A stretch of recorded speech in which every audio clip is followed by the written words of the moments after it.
블로그 방문자 1000명, 상위 노출을 위한 글쓰기 3일차입니다. 취미쓰기인데요. 자, 이제 한번 주제를 정해볼까요? 나는 광고를 해야지, 홍보를 해야지. 그러는 순간 글은 안 써집니다, 여러분. 자, 두 번째입니다. 아침부터 저녁까지 여러분이 밖에서 일하고 오셨잖아요. 그쵸?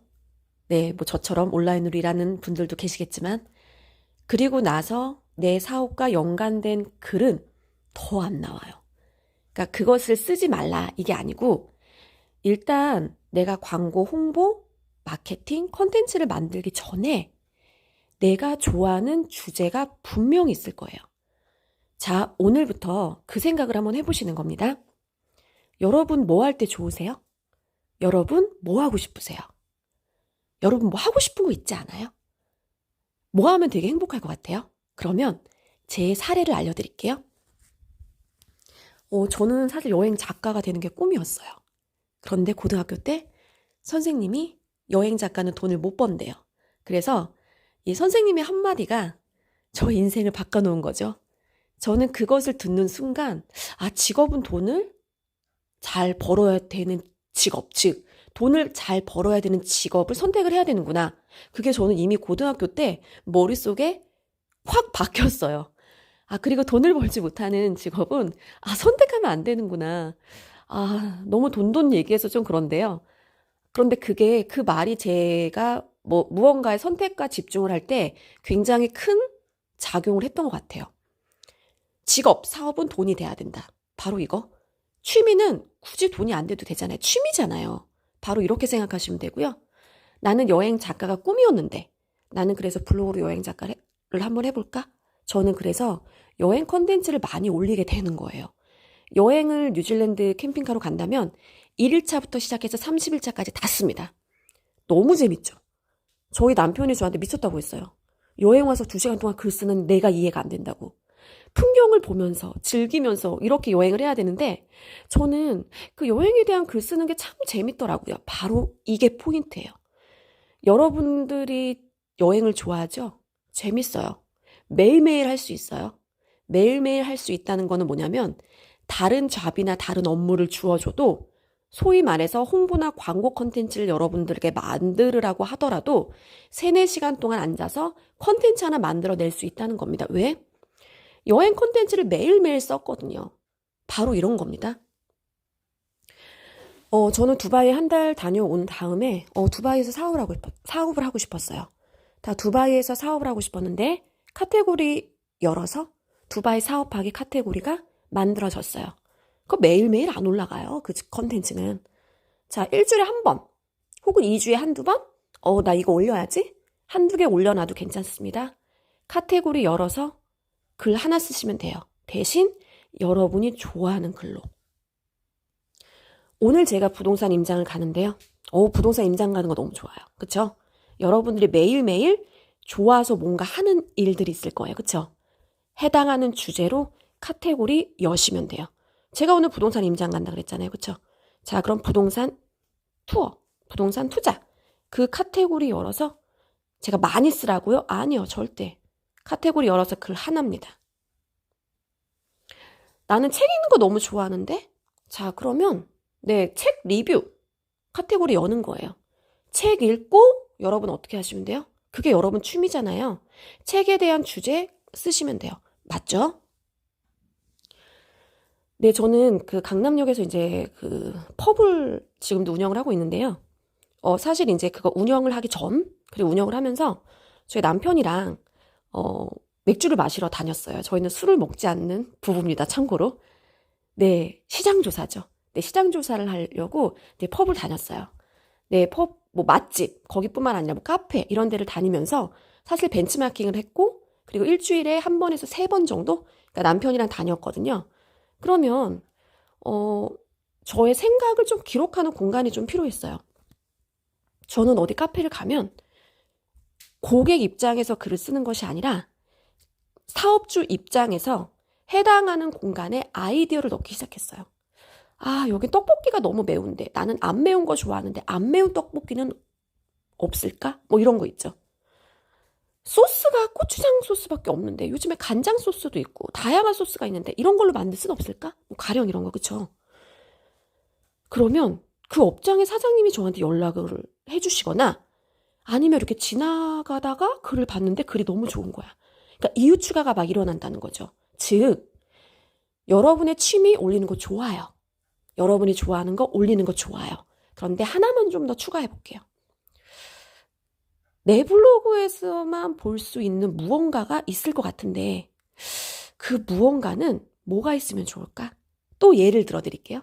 저는 여행 콘텐츠 많이 올립니다. 내 키워드 잡아가지고 여행 되게 뭐 리뷰도 올리고 정보도 올리는데요. 제 블로그에서만 사람들이 볼 수 있는 게 무엇이 있을까? 플러스 디지털 노마드라는 주제를 하나를 더 추가합니다. 즉 뭐냐면 여행 콘텐츠를 올리더라도 다른 데서 볼 수 없는 여행 콘텐츠가 70%이긴 하지만 디지털 노마드인 제가 여행을 다니는 여행 콘텐츠를 올리는 거예요. 우리는 여행 주제를 올리는 게 아니에요. 뭐예요? 여러분의 뭔가가 주제 방향성 있잖아요. 여행이긴 하지만 아이가 있는 나는 약간 육아맘인 거야. 육아 블로그인 거야. 그쵸? 자, 육아를 하면서 여행을 다녀야 되는 건데 그 엄마 입장에서 이 여행 콘텐츠를 만들어도 또 다른 엄마가 봤을 때 되게 좀 도움이 되면 좋겠어요. 그 엄마가. 자, 미술학원 원장님이에요. 미술학원 원장님이 여행 콘텐츠를 올리면 좀 다르겠죠? 이분은 여행 다니면서도 미술 키트를 계속적으로 가지고 다닌대요. 자, 그러니까 여행 콘텐츠에 뭐가 있어요? 이분의 브랜드가 예술이잖아요. 그러니까 여행 다니면서 미술 키트를 계속적으로 가지고 다니면서 호텔이나 맛집이나 어떻게 활용하는 것을 계속적으로 보여주는 거예요. 자, 저는 옷을 팔고 있어요. 예를 들어서 옷을 판매를 하는데 그 옷을 입고 어디를 가죠? 그 옷을 입고 여행을 가죠. 제주도 여행을 다닙니다. 네, 제주도 여행 리뷰가 70%지만 30%는 내가 지금 홍보하고 판매하고 알리는 사업이 30%가 들어가 있다는 겁니다. 들어가 있어야 된다는 거죠. 나는 공인중개사예요. 공인중개사가 여행 많이 다니죠. 자, 제주도 여행 왔어요. 그러니까 여행이 70% 들어가라는 거예요. 하지만 30%는 부동산의 이야기를 들어가라는 거죠. 자, 나는 성산일출봉에 여행을 왔고 뭐 이렇게 여행에 일단은 성산일출봉에 온 이유가 여러분 아시죠? 여기 인근에 신공항이 들어서는 거. 여러분 이런 개발 호재가 있으면요. 지역에 이제 우리가 상권을 만들어야 되는 거 이런 이야기 있잖아요. 부동산 투자자, 부동산으로 사업하는 사람들이 이야기하는 무언가가 콘텐츠가 있잖아요. 그걸 앞부분에 30%를 집어넣고요. 자, 이제 성산일출봉에 대한 이야기 한번 해볼까요? 입장권은 이렇게 되고요. 이렇게. 성산일출봉을 검색해서 내 글이 나왔네.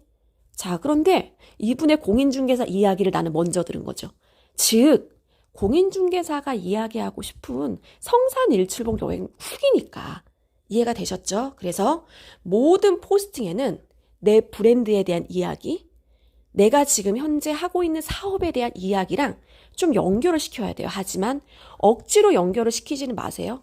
굉장히 이상한 거죠. 억지로. 네, 억지로 연결하면 되게 이상한 겁니다. 좀 자연스럽게 연결을 시키는 훈련을 하시면 될 것 같습니다.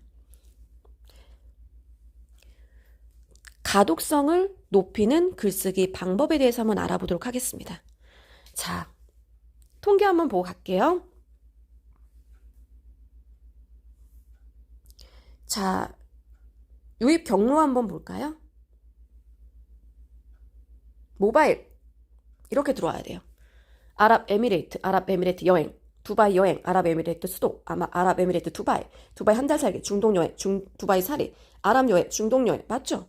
이렇게 안 들어온다. 그럼 여러분의 글이 상위 노출이 안 되는 겁니다. 우리는 이렇게 유입을 시키기 위해서 포스팅을 하는 거고, 자, 두바이 한 달 살기인데요. 디지털 노마드 미셸이 말하는 두바이 한 달 살기니까 디지털 노마드에 대한 이야기가 반드시 본문에 들어가 있어야 된다는 거죠. 자, 사진 들어가죠. 저는 지금 폴더폰이고요. 네, 폴더폰 아니신 분들은 여러분들 핸드폰으로 보셨을 때 여기 보시면 4줄, 최소 4줄, 최대 6줄 이상이 넘기지 않아야 돼요. 문서가 빼곡하게 읽으면 일단 보기 싫어요. 맞죠? 자, 그래서 일단 여러분이 글을 쓰시고, 자, 일단은 핸드폰을 한번 보세요. 핸드폰으로 봤을 때 4줄, 2줄 띄기, 4줄, 2줄 띄기, 이런 느낌으로 여러분들이 글을 쓰시면 가독성이 있어요. 이럴 때 어떻게 하냐? 여러분 워드에서 보통 2줄, 2줄에서 2줄 반 정도 여러분들이 쓰시면 그거를 포스팅으로 옮겨 놓으시면 한 5줄 정도 되더라고요. 네, 4줄에서 6줄 사이라고 보시면 될 것 같아요. 자, 그리고 사진 넣죠, 사진. 자, 여기가 어딘지 사진에 대한 소개는 여기 들어가죠. 그 다음에 지금 제 폴더폰은 2줄이지만 아마 여러분 폰으로 보면은 4줄로 있을 겁니다. 그쵸? 네, 그래야지만 가독성 있게 글이 잘 읽혀요. 깔끔하게 가져오셔야 됩니다. 네, 소제목 이렇게 표현하시면 되겠죠? 그래서 키워드 중복이 이상할 때가 있죠. 네, 사람들이 검색하는 키워드를 본문에도 써야 되고 제목에도 써야지 여러분의 글이 노출이 되는데 본문에 이상하게 연결이 돼가지고 쓰면 좀 어색할 때가 있기 때문에 저는 이렇게 소제목으로 이렇게 넣어요. 아랍에밀레이트 두바이 여행, 두바이 한 달 살기 이런 느낌으로. 네, 그러면 키워드가 좀 자연스럽게 키워드만 들어갈 수 있습니다. 자, 여러분의 얼굴이 나오기 싫어요. 그쵸? 그러면 여러분이 일단 얼굴을 찍고 저처럼 모자이크 하시면 돼요. 자, 그러면 내가 여기 진짜 간 거잖아요. 그런데 내 얼굴 노출하고 싶지 않아요? 자, 이렇게 모자이크 기능 블로그에 있죠. 나 사진 찍을 때 얼굴 노출하고 싶지 않아요? 이러면 얼굴에 무언가를 가리면 돼요. 맞죠? 아니, 미셸이 캡처하지 말라 그랬는데? 그런데 어쩔 수 없이 캡처를 또 해야 되는 상황이 있어. 그쵸? 네, 그러니까 무조건 하지 마세요. 이건 아니에요. 네, 여러분들이 한 달 동안은 최대한 웬만하면 가능하면 사진을 찍어서 올리는 게 네, 여러분의 지수를 올리는 데 도움이 된다는 말씀을 드리는 거고요. 그런데 이것은 무조건 캡처해서 하이라이트 칠해야 돼요. 텍스트에. 네, 그럴 때는 캡처해서 하이라이트 칠해야 되는 게 맞죠.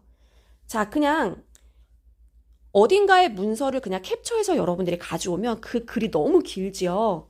그러면 어떤 문서가 중요한지 어떤 거를 읽어야 되는지 몰라요. 그런 식으로, 요런 식으로.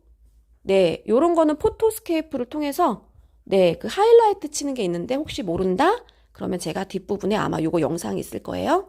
네, 그럴 때 요거 한번 영상 다시 보시면 될 것 같아요. 그때 영상 포토스케이프 다시 드릴 겁니다. 그냥 두바이 한 달 살기 호텔만 14곳 이러면 되는데요. 네, 디지털 노마드 두바이 한 달 살기. 앞에 뭐가 붙었잖아요. 공인중개사가 이야기하는 성산 175 여행 후기. 자, 그러면 부동산에 관심 있는 사람들은 이분의 글을 다 좋아할 거예요.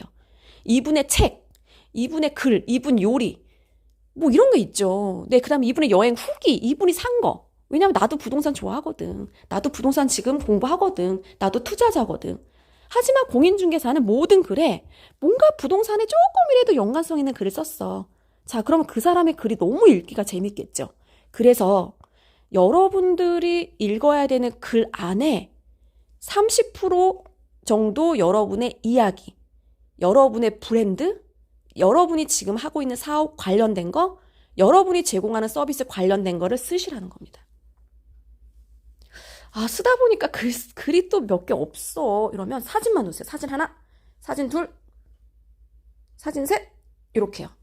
원래 사진 하나, 텍스트 4줄, 사진 하나, 텍스트 4줄, 사진 하나, 텍스트 4줄, 사진 하나, 텍스트 4줄. 이게 베스트인데요.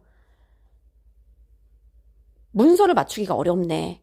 라고 하면 저는 하나의 페이지를 읽는데 소비하는 시간을 3분으로 봅니다. 한 사람이 제 글을 읽을 때 3분 정도 소비하면 여러분은 상위 5%의 안에 드는 블로거예요. 모든 채널의 컨텐츠는요, 가장 중요한 넘버 원이 있습니다. 그래서 그 컨텐츠 몇 초 소비했어? 네, 보통 제가 한 160초에서 180초 나오거든요. 네, 그러면 상위 한 3%. 네, 이 정도 돼요. 상위 5% 안에 드는 거예요. 컨텐츠 소비를 많이 하게끔 하려면 여러분이 문서, 즉 텍스트도 물론 있어야 돼요. 얘네들은 지금 블로그는 텍스트 양이 중요합니다. 네, 텍스트 양은 2페이지 정도만 하시면 되고요. 자, 사진은 좀 최대한 많이 넣으세요. 그래야지만 어떻게 되죠? 페이지에 머무르는 시간이 길 수 있습니다. 그렇죠? 원래 서명까지 넣어야 되는 게 맞죠. 누가 안 가져가야 되잖아. 내 거 그냥 가져가면 안 되잖아요. 그런데 네, 귀찮아서 안 넣었고요. 네, 그냥 가져가려면 가져가세요. 이거예요. 네. 자, 바로 이렇게 올리면 되는 거죠. 자, 이제부터 무엇을 보여드릴 거냐면요. 일단은 저는 일단 짧게 인스타그램에 올렸습니다. 어떻게? 카드 뉴스를 만들어서 한 장, 카드 뉴스 2장. 요게 카드 뉴스라고 하거든요. 일단 인스타그램에 올리지 뭐. 그래서 인스타그램에 10장이 올라갔고요. 자, 이번에 블로그에 한번 작정하고 상위 노출 시켜봐. 네, 그렇게 해서 블로그를 올려갔는데, 네, 상위 노출 시켜봐. 이렇게 되면 상위 노출 로직을 알아야 되겠지만 가장 중요한 게 뭐라고요? 네, 페이지에 머무르는 시간이죠. 자, 제가 인스타그램에 카드 뉴스 올려놓은 10장을 다 이어 붙이기 했어요. 네, 그냥 가져오셔도 되고, 네, 이런 식으로 이어 붙이기를 해서 올려놨죠. 당연히 제 글은 상위 노출이 될 수밖에 없습니다. 왜요? 문서량이 일단 되고요. 그렇죠? 해당하는 문서는요. 다른 문서보다 체류 시간이 훨씬 길었을 거예요. 자, 그 다음에 댓글입니다. 네, 사람들이 이런 식으로 이제 댓글을 달아요. 그런데 이 댓글이 또 중요한 게 있습니다. 누가 달아야 되냐, 댓글을. 이웃 맺은 사람들이요. 저랑 이웃 맺은 사람들이 댓글 달아주면 그게 넘버 원입니다. 자, 두 번째. 뭔가 키워드로 검색했을 거예요. 두바이 여행. 두바이 여행으로 검색한 사람이 여기 댓글까지 달았어. 그러면 두바이 여행이 상위 노출이 될 수 있는 확률이 굉장히 높겠죠. 왜? 다른 글들도 두바이 여행으로 들어왔는데 댓글이 안 달았어. 하지만 저는 두바이 여행으로 검색을 하고 누군가가 들어왔는데 댓글까지 달았어. 그러면 두바이 여행에 관한 정확도 있게 제가 쓴 거잖아요. 얘는 이렇게 AI가 판단을 해요. 블로그랑 인스타랑 같이 운영하시는 분이 계세요. 그쵸? 자, 그러면 이게 썸네일이죠? 내가 언제 인스타에 또 사진을 찍어서 글을 올려. 여러분 이렇게 생각하지 마시고 하나의 컨텐츠를 잘 만들어서 이것을 어떻게 블로그에다가도 올리고 똑같은 컨텐츠를 인스타그램에도 올리고 어떻게 유튜브에 올릴까를 고민해 보시면 될 것 같아요. 자, 이거는 지금 블로그에서 캡처해가지고 온 거예요. 근데 여러분이 캡처해서 올 때는 어떤 게 가장 좋냐면 이런 식으로 소제목, 네, 요렇게 소제목을 써주시는 게 좋고요. 자, 내 핸드폰으로 봤을 때 5줄. 네, 이러면 인스타그램 카드 뉴스 봤을 때 가독성이 높습니다. 그쵸? 요렇게요. 요런 느낌이죠. 자, 요런 느낌입니다. 요런 느낌 오죠? 느낌 옵니다. 자, 그런데 여러분들이 지금 보시면 저처럼 왼쪽 정렬로 하셔야 돼요. 왼쪽 정렬로 꽉 차게 2줄씩. 그러지 않으면 글이 예쁘게 안 나와요. 캡처했을 때. 그러니까 이렇게 나오려면요. 여러분들이 이해가 되셨죠? 워드를 작성을 할 때 길게 2줄, 꽉 찬 2줄. 그러니까 마침표가 2줄 쓰고 뒤에 마침표를 적어야 된다는 거죠. 자, 그래야지만 깔끔하게 이렇게 연결돼서 글이 나온다는 겁니다. 자, 그런데 캡처를 했는데, 좀 애매하게 캡처를 했어요, 지금. 그쵸? 이게 안 나와. 그럼 그냥 이렇게 놔도 상관없습니다. 여러분, 이렇게 상관없어요? 네. 제가 글을 쓸 때, 내 사진 올리고 두 줄 띄어쓰기. 그쵸? 사진 올리고 여기 두 줄 띄어쓰기를 했으면 쓸 뻔 했는데, 제가 그것을 놓친 거죠. 괜찮습니다. 자, 요렇게 이제 다음에 쓰실 때는, 사진 있지? 두 줄 띄어쓰기 하고, 밑에 사진 넣었을 때도 두 줄 띄어쓰기. 지금 뭐냐면 요게 지금 사진이에요. 그쵸? 두 줄 띄라는 거예요. 자, 그 다음에 하나, 둘, 셋, 넷, 다섯 줄 올리고요. 두 줄 띄고 그 다음에 사진 넣으라는 거죠. 왜요? 네, 그래야지만 캡처했을 때 깔끔하게 와요. 저처럼 요렇게 안 되고, 네, 저처럼 요렇게 안 나오고, 네, 바로 요런 거라고 보시면 될 것 같습니다. 자, 이번 영상은 여기까지고요. 네, 나는 인스타까지 못할 것 같아요. 안 올리셔도 돼요. 지금 이 강의를 들으시는 분들 중에서 인스타그램 같이 하시는 분이 계시기 때문에. 자, 오늘 포스팅 한번 시작해 보도록 하겠습니다.